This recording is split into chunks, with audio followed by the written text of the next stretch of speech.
കടുത്ത അധിക്ഷേപങ്ങളുമായി SNDP യോഗം general secretary Vellappally Natesan.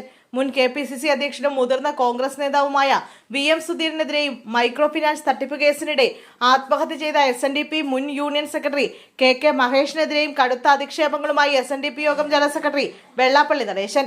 VM Sudheeran രാഷ്ട്രീയത്തിൽ പ്രസക്തിയില്ലാത്ത നേതാവാണെന്നും തന്നെ വേട്ടയാടാൻ നോക്കിയ പുല്ലന്മാരൊന്നും ഒന്നും ചെയ്യാൻ കഴിഞ്ഞിട്ടില്ലെന്നും വെള്ളാപ്പള്ളി പരിഹസിച്ചു. സുധീരൻ കട്ടപ്പുറത്തിരുന്ന ഓടാത്ത വണ്ടിയാണ്. പണ്ടുമുതലേ സുധീരൻ എന്നെ വ്യക്തിപരമായി വേട്ടയാടാൻ നോക്കുന്നുണ്ട്. ഈ പുല്ലന്മാർ പലവട്ടം നോക്കിയിട്ടും എനിക്കെതിരെ ഒന്നും ചെയ്യാൻ കഴിഞ്ഞിട്ടില്ല. മുമ്പ് സുധീരനെ ആലപ്പുഴയിൽ നിന്ന് രാഷ്ട്രീയമായി കെട്ടുകെട്ടിച്ചതിന് പിന്നിൽ ഞാനുമുണ്ട്.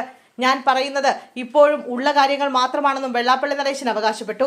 സമുദായത്തിനുള്ളിലെ ചില കുലംകുത്തികളാണ് തനിക്കെതിരെ നിരന്തരം കെട്ടിച്ചമച്ച ആരോപണങ്ങളുമായി വരുന്നത്. എന്നാൽ ഭൂരിഭാഗം വരുന്ന സാധാരണക്കാരായ വോട്ടർമാർ തനിക്കൊപ്പമുണ്ടെന്നും വരാനിരിക്കുന്ന തെരഞ്ഞെടുപ്പുകളിലും വൻ ഭൂരിപക്ഷത്തോടെ താൻ വീണ്ടും വിജയിക്കുമെന്നും അദ്ദേഹം ആത്മവിശ്വാസം പ്രകടിപ്പിച്ചു. SNDP യോഗത്തെയും തന്നെയും വലിയ പ്രതിസന്ധിയിലാക്കി മുമ്പ് ആത്മഹത്യ ചെയ്ത യൂണിയൻ ഭാരവാഹി KK മഹേഷിനെതിരെയും കടുത്ത രീതിയിലാണ് വെള്ളാപ്പള്ളി പ്രതികരിച്ചത്. മഹേഷൻ കാൽക്കാശിന് പോലും വിലയില്ലാത്തവനാണെന്ന് വെള്ളാപ്പള്ളി കുറ്റപ്പെടുത്തി. മൈക്രോ ഫിനാൻസ് ക്രമക്കേടുകളുമായി ബന്ധപ്പെട്ട് ഉയർന്ന കേസുകളിൽ ഭയമില്ലെന്നും തെറ്റുകാരനാണെങ്കിൽ എന്ത് ശിക്ഷ നേരിടാൻ തയ്യാറാണെന്നും അദ്ദേഹം വ്യക്തമാക്കി. അതേസമയം SNDP യോഗം ജനറൽ സെക്രട്ടറി വെള്ളാപ്പള്ളി നടേശനെതിരെ ഗുരുതര ആരോപണങ്ങളുമായാണ് മുൻ KPCC പ്രസിഡന്റ് VM സുധീരൻ രംഗത്തെത്തിയത്.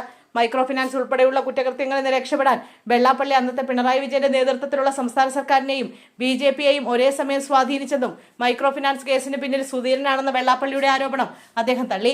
VS അച്യുതാനന്ദൻ നൽകിയ പരാതിയുടെ അടിസ്ഥാനത്തിലാണ് ഈ കേസിൽ അന്വേഷണം നടന്നതെന്നും സുധീരൻ വ്യക്തമാക്കി. നിലവിൽ തളർന്നുപോയ ഈ കേസ് അന്വേഷണം കൃത്യമായി മുന്നോട്ട് കൊണ്ടുപോകണമെന്നും അദ്ദേഹം ആവശ്യപ്പെടുകയുണ്ടായി. ഇതിനെതിരെയാണ് ഇപ്പോൾ വെള്ളാപ്പള്ളി നടേശൻ രംഗത്തെത്തിയത്.